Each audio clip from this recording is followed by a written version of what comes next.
नमस्कार, सोनाली किचन कट्टा या रेसिपी चॅनलवर तुम्हा सर्वांचं मनापासून स्वागत करते। तर आज आपण रबडीदार वेगळ्या पद्धतीची तांदळाची खीर पाहणार आहोत। तुम्ही म्हणाल आम्हाला पण येते, पण ही मी तांदळाची खीर वेगळ्या पद्धतीने बनवणार आहे। मस्त कॅरमेल फ्लेवर देणार आहोत। त्यासाठी व्हिडिओ स्किप न करता बघा। व्हिडिओ आवडल्यास चॅनलला लाईक, शेअर, सबस्क्राइब करायला विसरू नका। अगदी वेगळी पद्धत आहे, नक्की स्किप न करता बघा। व्हिडिओ आवडल्यास एक लाईक आणि एक सबस्क्राइब करा। तरी तर मी अर्धा लिटर दूध छान असं 10 मिनिटं घट्टसर होईपर्यंत तापून घेतलेला आहे। त्यामध्ये 10 मिनिटं तांदूळ भिजायला ठेवून त्याची अशी रवाळ पेस्ट करून आपल्याला ह्या उकळत्या दुधात टाकायचं आणि हे पेस्ट टाकल्यावर लगेच आपल्याला मिक्स करायचं, जेणेकरून गाठी होणार नाहीत।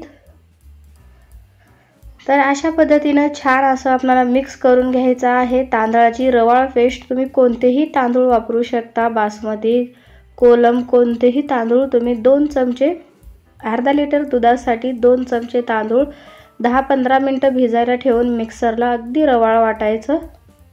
खूप मस्त रबडीदार अशी खीर होते। तर ह्यामध्ये मी केसरच्या 4-5 काड्या टाकते। जर केसर नसेल तर सुद्धा आपल्या ह्या खीरीला छान असा रबडीचा जसा कलर असतो तसा कलर येतो। तर इथं मी साखर घेतलेला आहे। तुमचं गोड जेवढं तुम्हाला आवडतं त्याप्रमाणे तुम्ही इथं 1-1.5 वाटी साखर टाकू शकता। 4 चमचे मी इथं खारीक आणि खोबऱ्याची पावडर घेतलेली आहे, त्यामुळे खूप मस्त टेस्ट लागते। तुम्ही आवर्जून टाका। एकदम बारीक अशी मिक्सरला वाटून तुम्ही टाकू शकता किंवा स्किप सुद्धा करू शकता। तर आता आपण हे साईडला ठेवून तडका पॅन घेतलेला आहे, त्यामध्ये 1 चम्मच तूप टाकून त्यामध्ये ड्रायफ्रूटचे तुकडे टाकायचे आहे। थोडंसं जाडसर हे तुकडे घ्यायचे आहेत। तुमच्या आवडीनुसार काजू, बदाम, पिस्ता कोणतेही घेऊ शकता, पण खूप मस्त टेस्ट लागते। असं तुपावर थोडंसं परतून तुम्ही खिरीमध्ये टाकायचं, त्यामुळे छान असा फ्लेवर येतो। तर 2 मिनिटं तुपामध्ये हे परतून घेऊन आता हे आपण उकळत्या खिरीमध्ये टाकणार आहोत। तर बघा, इतपत आपल्याला छान असं फुलून द्यायचं आहे। तुम्ही मनुके सुद्धा टाकू शकता। तर त्याच तडका पॅन मध्ये आता आपण साखर टाकून घेतलेली आहे 2 चम्मच आणि 1 चम्मच असं पाणी टाकून आपण ह्याचा पाक बनवून घेणार आहोत, कॅरमेल फ्लेवर देणार आहोत। ही पद्धत तुम्ही किंवा ह्या पद्धतीने कधी खीर बनवली नसेल तर नक्की ट्राय करून बघा।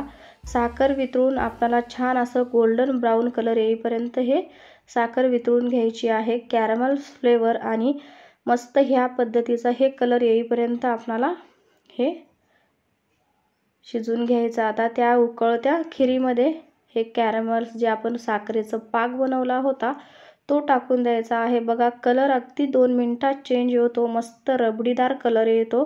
तुम्ही आवर्जून हे कॅरमेल्स बनवून ह्यामध्ये टाका, खूप मस्त अशी टेस्ट लागते। केसर नसेल तर सुद्धा मस्त असा ह्यामुळे कलर येतो। तर तुम्ही आवर्जून ही पद्धत किंवा ह्या पद्धतीने नक्की बनवा। बघा किती मस्त कलर आलेला आहे। शेवटी 2 चमचे मी इथं विलायची आणि जायफळची पावडर मिक्स करून साखरेमध्ये वाटून घेतलेली आहे। तर हे टाकून आता आपण छान मिक्स करून घेणार आहोत। इतपत पातळ आपल्याला ही खीर पाहिजे आणि आपण जर ही खीर फ्रीजमध्ये ठेवला तर अजून छान अशी दाटसर होते, त्यामुळे खूप मस्त अशी लागते। तुम्ही अशी सुद्धा खाऊ शकता, पण फ्रीजमध्ये ठेवल्यावर छान दाटसर आणि थंड मस्त वेगळ्या पद्धतीची टेस्ट लागते। तर तुम्ही आवर्जून नक्की ह्या पद्धतीने ही खीर बनवा। खूप मस्त पौष्टिक अशी ही खीर आहे। पाहुणे किंवा लहान मुलांना अशा पद्धतीची खीर नक्की बनवा। सणासुदीला गोड पटकन काहीतरी बनवायचं असेल तर हा खूप मस्त ऑप्शन आहे। नक्की तुम्ही माझ्या पद्धतीने ट्राय करून बघा। तर ही खिरीची रेसिपी तुम्हाला कशी वाटली मला कमेंट्स करून नक्की सांगा। व्हिडिओ आवडत असेल तर चॅनलला लाईक, शेअर, सबस्क्राइब करायला विसरू नका आणि साईडला दिलेल्या घंटीवर प्रेस करा, जेणेकरून माझे नवीन व्हिडिओ तुमच्यापर्यंत सगळ्यात आधी पोहोचतील। असेच नवनवीन व्हिडिओ व झटपट होणारे रेसिपी माझ्या मी चॅनलवर अपलोड करत असते. नक्की जाऊन बघा आणि कशा झाल्या कमेंट्स करून नक्की सांगा.